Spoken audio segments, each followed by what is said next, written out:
begin with a live look inside our WHAS11 studios where we are answering phones and raising money for Dare to Care. Every dollar counts. Right now, more families than ever are facing hunger, and the food bank needs your help.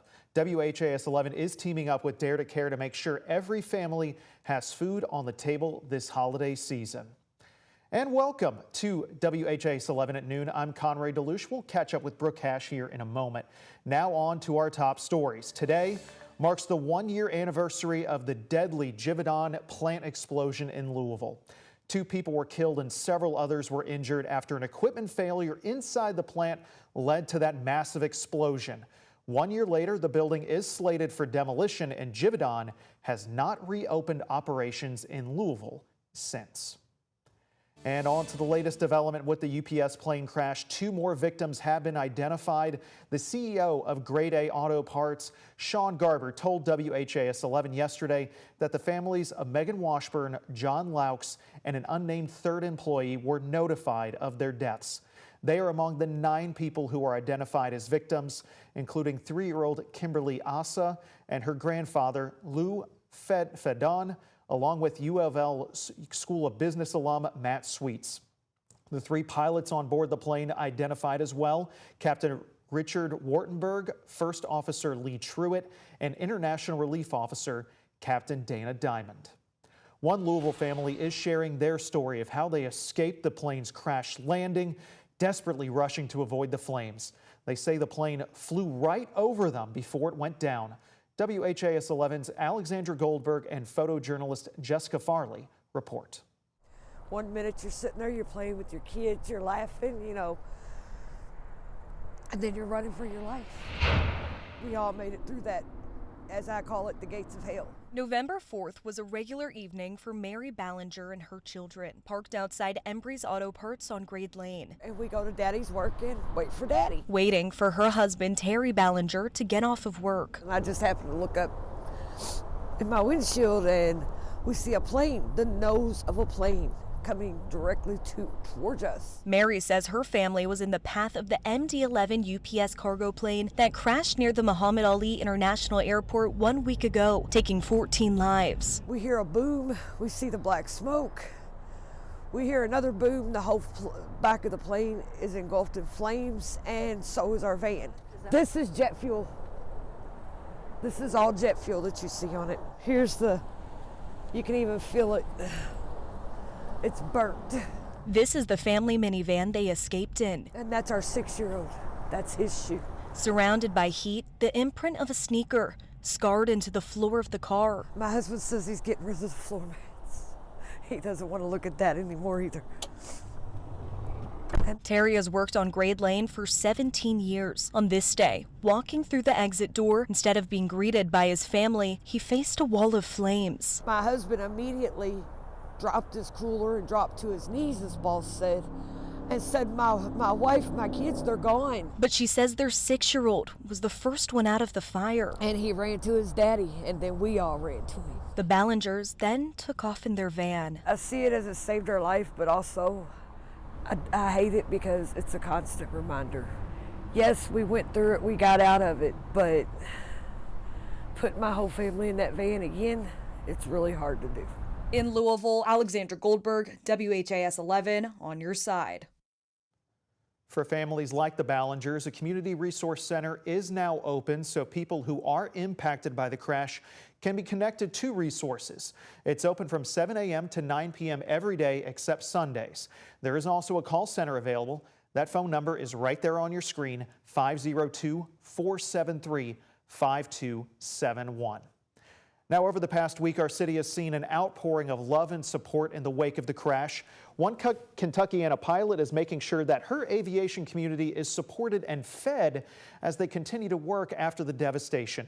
Louisville pilot Sydney Martin has been flying for 5 years. She watched the scene unfold after the UPS cargo plane crashed just 3 miles south of the airport.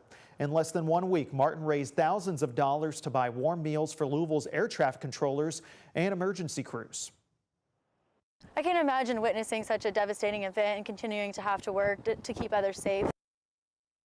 Now, on top of working through the tragedy, air traffic controllers are considered essential workers. They're required to show up to work without pay during the current government shutdown. Yesterday marked 1 week since the crash, and UPS is back to full operations. But south of the airport and just over the train tracks, many livelihoods have been put on pause.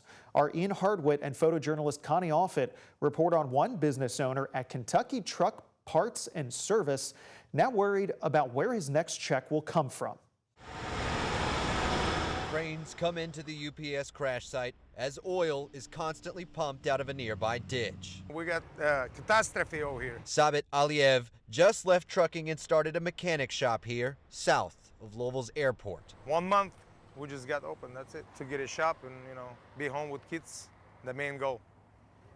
More time with your family. Yeah, but trucking is no life. It's only trucking. He took this video running for his life as jet fuel ignited recycled oil nearby.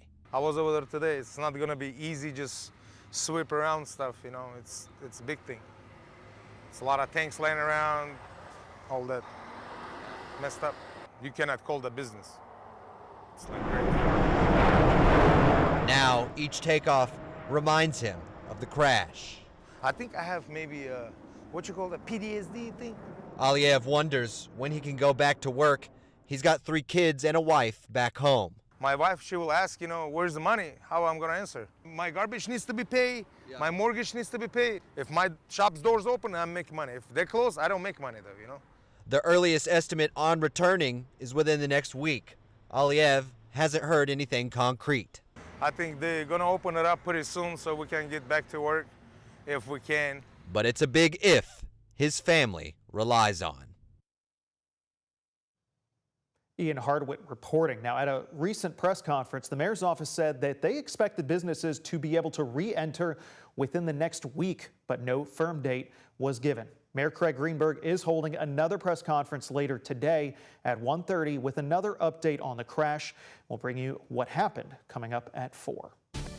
Now let's check in with the weather. Matt, a lot of people were keeping an eye on the skies because of the snow, but last night, take a look at those northern lights. I mean, what a gorgeous sight. We don't see this very often here in Kentuckiana. This is something that was truly remarkable in our skies. This photo was sent to us by Tara Quigley over in Crestwood. So if you were watching the skies at the right time last night, away from the lights, you definitely saw some of those red and green flares across Kentuckiana. So we do have another chance of actually seeing some of that activity once again as we head into our Wednesday. Now, not as prominent as it was yesterday, but there still is a moderate forecast of the aurora borealis to occur just towards the Ohio Valley. So if you're away from enough street lights and close enough to the horizon, and remember to look northward, you may be able to catch a little bit of that light show. Now, we also continue to stay mostly clear throughout the majority of our Wednesday.